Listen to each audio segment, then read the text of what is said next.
मिरचीची भाजी दाखवणार आहे. भरीव शिमला मिरची कशी करायची ते सांगणार आहे. हे मी 5 शिमला मिरची घेतलेले आहे. त्याला पाण्याने स्वच्छ धुवून हे बघा अशा कापून घेतलेले आहेत. आतमधल्या बिया वगैरे काढलेल्या आहेत. आता आपण पुढची रेसिपी बघूया. 2 माप तेल टाकलेलं आहे. तेल गरम झालेलं आहे. थोडंसं जिरं टाकते. 2 बारीक चिरलेले कांदे आहेत. ते 2 कांदे टाकते. ते थोडंसं परतून घेणार आहे. ते लसूण टाकणार आहे.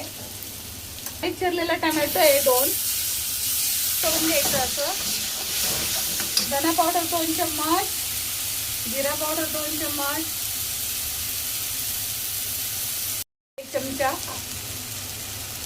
तिखट टाकलेले 2-3 चम्मच आणि चवीनुसार मीठ. शेंगदाणे भाजून बारीक करून घेतलेले आहेत.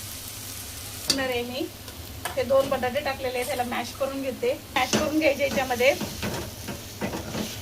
त्याला आपला रेडी झालेला आहे. आता वरून थोडंसं धनिया टाकते, टाकून देते.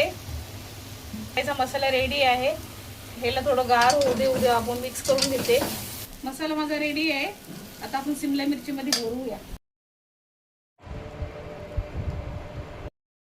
फोडणी घालणार आहे.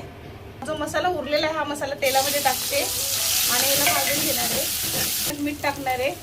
अर्धा चमच तिखट टाकलं, धनिया पावडर आणि हे जिरा पावडर. ताट झाकून ठेवते आणि वरती पाणी टाकते म्हणजे खाली जळणार नाही. जी झालेली आहे. अजून 5 मिनिटं लागतील.